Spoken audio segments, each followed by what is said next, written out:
Ooh, hello. Loose Gadgies. Again, we're back. We're still going. Episode 36.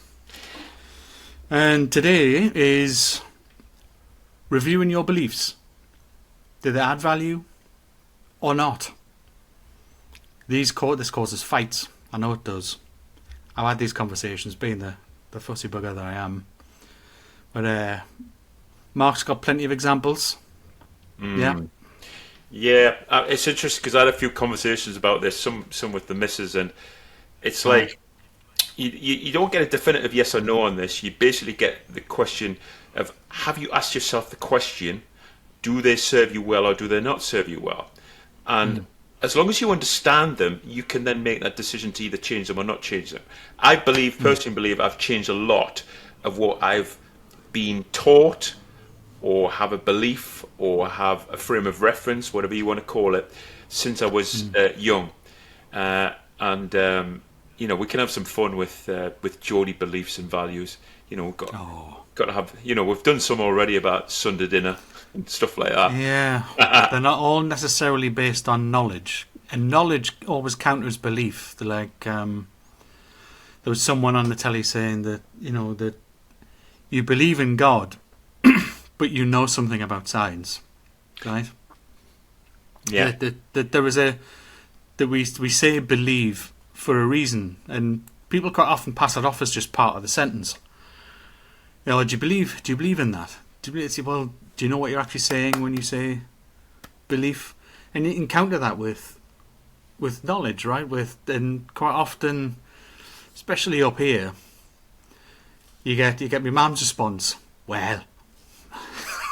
Yeah. Well. Do you not think, well, it'll be right? And that response, and I get interesting responses from my family as well. That is the I've not really took the time to understand it phrase. Mm-hmm. Yeah, you've started questioning it. You've just poked a hole in it. I'm not wanting to look at it. That sounds like it's going to take time now, isn't it? And I know we've covered this before. I know I'm a contradiction in terms. I know I am. But some of those contradictions are stronger than others when we get into this stuff. So, if I say I never do this, well, that's just a blatant lie, because I do. I just choose when I'm going to do it and when I'm not. But predominantly I'm against that value, but I still do it sometimes, The easiest way, so when I sort of use this little example for groups or trainees that I do, it's a really good example of when you're going to go for an interview, what type of things will make you biased in an interview. And basically a lot of it comes from how we were, the sort of values that we went through when we were kids. So typical things are that influence your view of the world are values we've talked about, achievements, relationships, family situations, likes and dislikes, spirituality. I nearly can't say that word, but I can this time. Spirituality, aspirations, education, cultural influences, sexuality, social and economic background, place of birth, hobbies, interests, mental health, your work, your age, your gender, and further education. So all of that quick list that I've just sort of read there, I'm reading because I'm looking up and left, which doesn't mean I'm lying. It just means I'm picking out from somewhere. Yeah, social group pressures, or whatever groups you're part of. Yeah, exactly. So all of those things that we did through early education, early school, high school, informative years they call them, don't they? The informative years, yeah. Yeah, and all of those things, situations, experiences, guide us down a path. Now, I picked for myself, because when we run through this example, you say, well, how do your frames of reference, how does your outlook on the world impact your attitude and beliefs? So what I do for the group is I pick 5 of those from that list for myself, and I take you through an example of where they serve you well and where they don't serve you well. And then at the end, I just say to you, keep asking that question. Do they serve you well or do they not serve you well? Or is the middle ground here where actually you just really want to remember that sometimes it helps you and sometimes you don't. So the first one I picked was relationships. And I picked relationships in the sense that I find it easy to move on from relationships rather than working at them. So the biggest example I can give is when we used to work together and somebody used to leave, I used to forget their name very quickly, and and this is because as a child I got used to things turning over quite quickly in terms of meeting people and meeting other people and then moving on and then be part of your ADHD as well, though. That's now no longer interesting. So that's a really good, focused on something else. That's a really good point, and one I've sort of dismissed up until recently. So appreciate that. Yeah. So I find it easy to move on, and then so that's one of the things I recognise. Achievements. In terms of achievements, I'm really about focusing forward. So we've discussed this again. That's probably linked to my ADHD. I'm very much forward. I don't care about what we've done. So in terms of working, we find it very difficult to reflect and celebrate. Values, I believe in hard work versus university. So, that in terms of my values, I'm not really with the university crowd. No piece of paper. No, I'd rather have someone who's done 4 years doing the job than 4 years learning how to do the job. Yeah. Even when I've done interviews and done job specs, I'm like, don't even mention the word degree in them. Ah, yeah. I don't have one.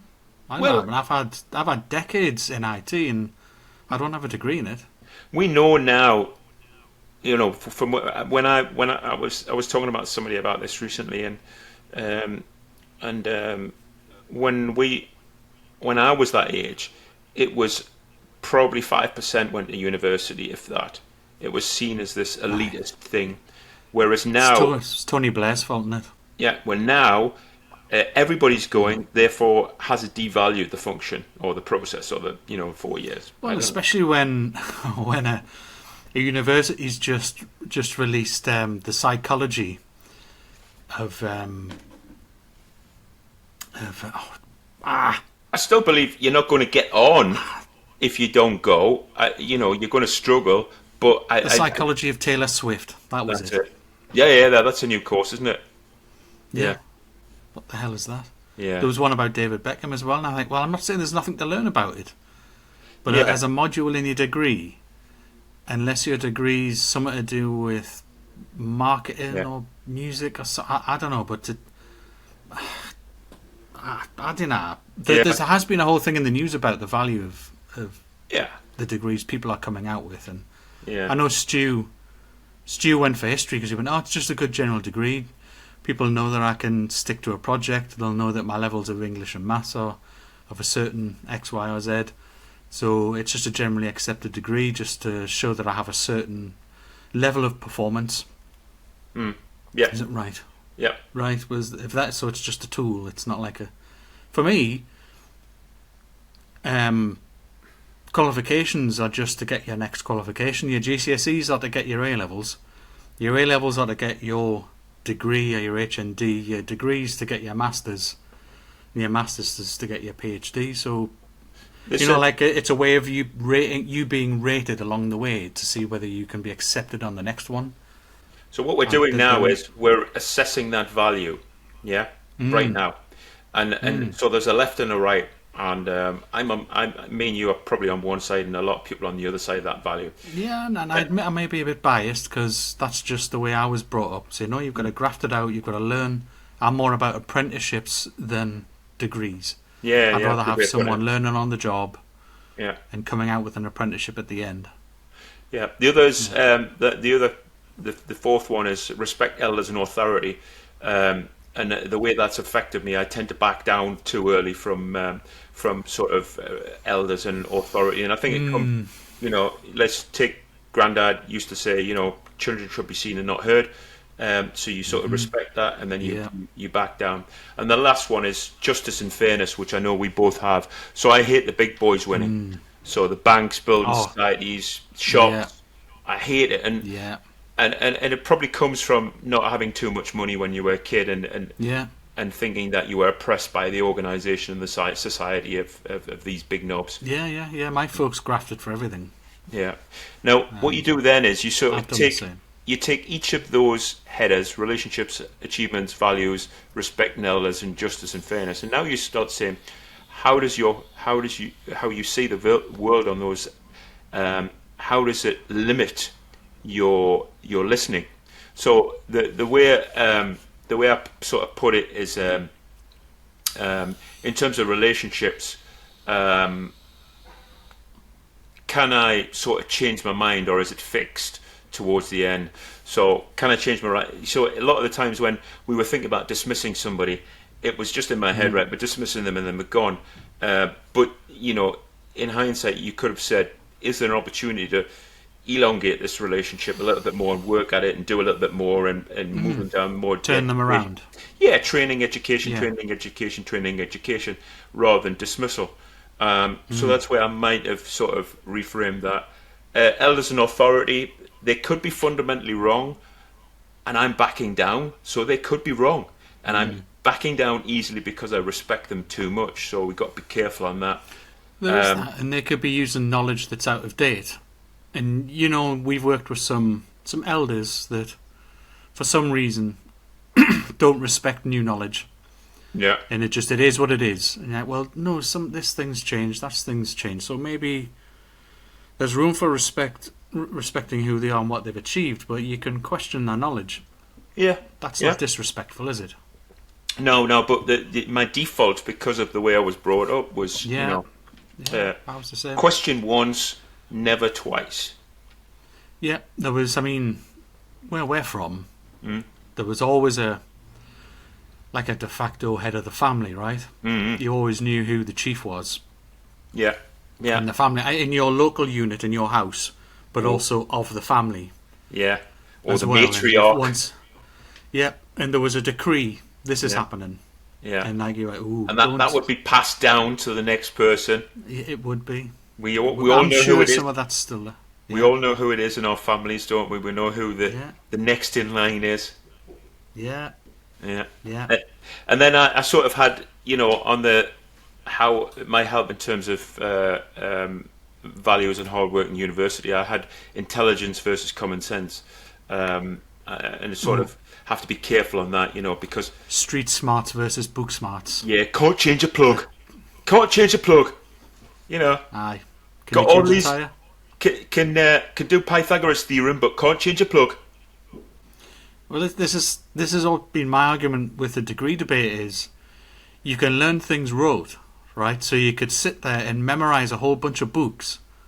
That doesn't mean that you know how to apply that knowledge.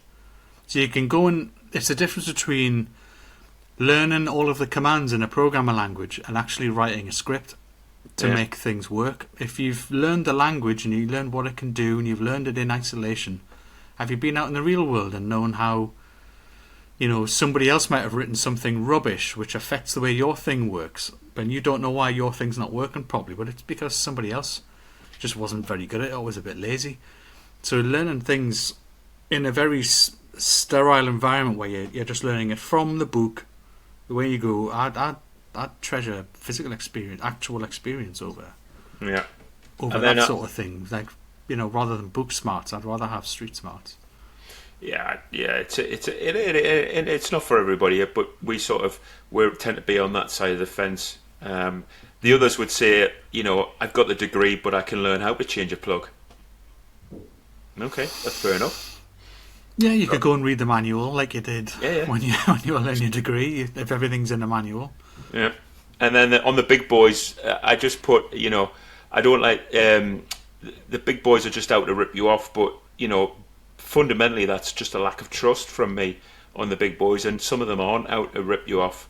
There's some reasonable organisations out there that are not designed to rip you off, but I have to be careful because of my lack of trust of them. And then where would those things help you? So in terms of the relationships, well, I could keep listening to the facts and decide and take emotion out of it. So if I take the emotion out of the sort of relationship side and just work on the facts, that helps you in it's like, well, for three reviews in a row they've been terrible. That's sort of the facts are they've been terrible for 3 reviews in a row. you know, and do you want a fourth one or do you not? And then achievements, we're meant to be challenging ourselves as well as others. Well done, and how are we going to enhance? That's more about sort of recognizing the past and saying, well done, great job, right? How are we going to enhance on that, and how are we going to look forward? Rather than just saying, what's next? We do a little bit of celebration, we do a little bit of focus forward, sort of matching both. Hard work, in terms of the values of hard work in university, we need to say that people are working hard. It doesn't matter really what they're doing in terms of academic or physical. It's just recognizing hard work and saying well done, because we need all of these elements in society to be working to create, the yin and yang. I don't know what we would say, See it as, yeah, but they stuck it out and got the degree though, so it proves that they can pick a thing and stick to it. Yeah, 100%. You think it's for me, who's very much in now and fast, to see somebody that's put 5 years of dedication into a subject, into trying to achieve that degree. That's a quality, That's a quality I think I don't possess for that long term vision of 5 years. So you have to show your hat off to them. And then in terms of elders and authority, they deserve respect. They've been around a while, so we should listen. I think we all get to a certain age in our evolution where, we never used to listen to our parents. Now we start to be our parents, and we hope our kids listen to us, but they don't. So, we need to be listening, and there are some golden nuggets of advice in there somewhere, aren't they? We just have to look for the golden nuggets. Yeah, kids always think they're the first one to come up with this lie. Yeah. So, no, I said exactly the same one to my parents. Yeah. So I'm going out to, you're not though. You're not though. I know where you're going. I've been there, done that, and we tend to forget that these things pass on, and everybody does them. And the last bit on that, sort of with the big boys, is, in terms of justice, I won't go into the fact that I spend my 7 o'clocks in Asda looking for the Whoops's labels to claim a victory, but it's more about, I think, in terms of sales, whether it's a car, whether it's a mortgage, whether it's a house, whether it's a bank, if you listen for the bullshit and you can pick it out, they're bullshit. But then that could be down to the guy that's sat in front of you rather than how the business operates. Yeah. Yes, they've employed them, but we've worked in places that we've enjoyed, and there are bellends in there. Like, they managed to worm their way in. Oh. They're all mouth and trousers, so they talk the talk, but as soon as you put them in the role, they're like, this guy's useless. Yeah. Useless, but he's a very good talker though, so he's clearly talked himself into the role. How he got up to that level, I'll never know. He's failed up somehow. Yeah. So it's not necessarily representative, but it's like, best you can do is watch out for it, isn't it? Quick example of the big boys trying to oppress me. I got an email from a certain online bank this week saying your range of profitability in your self-employed role should have been between this and this. And I was $5,000 over that, which is a very small percentage, and they wanted to know why. And I tell you what, I had to be very careful about how I answered that email from them. They, checking for fraudulent money going in and out of the account, wanted to know why I'd done slightly well last year than what I predicted. And I was like, because that's the goal. Exactly. That's the goal, right? You set a rough idea and you try to exceed it. Especially the type of people me and you are. Yeah. We'll set a target knowing all the while that, we're just going to try and exceed it.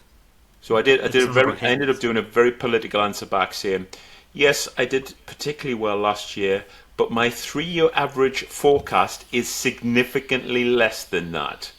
Thank you. Yeah. Right. So. What a question. They've never asked me that question. and we're with the same bank. Well, it's in conjunction with other thing that I'm doing, which I need. Oh, of course. Yeah, be careful about. Aye. So, yeah, they're just cross matching the T's and dotting the I's, aren't they? Aye, and they need to stick a probe up your arse next, and yeah.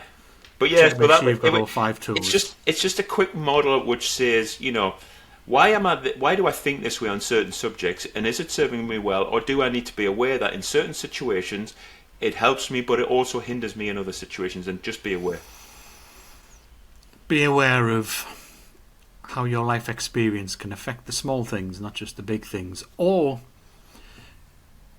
a bad experience you had that's totally unrelated to the experience you're having now is actually influencing it. Yeah. Because it's made you afraid of this decision or that decision. It's made you tentative about this and that. Yeah. Yeah, you need to... The best you can do is be a bit more agnostic about it and just say... Yeah. Some would say is this beneficial? I'm psychologically scarred and I should never buy a BMW again because when I was trying to drive it in Bolden, it wouldn't go anywhere in the winter because of the rear-wheel drive. So it feels like, yeah, okay. Yeah, I've had similar thoughts about, the couple of accidents I've had, and I've ended up with a smaller car, and I realised that I don't go out for drives, but there's still a little bit of fear left over. Yeah. From some of my old habits in case I don't want it to happen again. So what I'm doing is I'm missing out on certain experiences that I used to enjoy because I'm afraid of the similar circumstances coming back up, and it's feeding in to that. Yeah. When I know how much I got out of driving around like I used to, now I just don't. And I only realised this recently. Robin said to me the other day. I'm still not. Said. Stop doing quads, but I can't help it. If you want to make an omelette, you've got to break a few eggs, haven't you? And so when we're breaking these eggs, we're getting over that fear of some of this ingrained stuff that we've built up. And we just got to try a few different omelettes. Yeah, and there's a lot of truth in the saying that, once you fall off, you've got to get straight back on. Because otherwise, it starts bedding itself in and takes root. And then it's harder to undo if you can stop it from doing that in the first place. Yeah. Which is what I should have done. I should have just got myself out and about, tried to keep me and my habits exactly the same. Whereas now I'm fighting against this new habit that I don't want. It's a fair point. Yeah. It's a fair point. Yeah. That was a good one. I enjoyed that. Yeah, it's a good one. I like that example. I like that little lesson we give to those little youngsters. Yes. They're not listening though. No. They'll never learn. Never learn. They'll never learn. Lie. Nah. Wouldn't let it lie. Aye, so I'm bringing up a bit of a controversial topic, another one. I'm enjoying these. They all seem to be food based though. Aye. So that's coming up next. But I'm not going to tell you what it is till it happens, but it is food based. So until the next one, likes and subscribes. We're getting plenty of comments, plenty controversial comments on these food ones, which is good. But drop in your own, and we'll take it as a challenge and we'll do it. But until the next one, take care.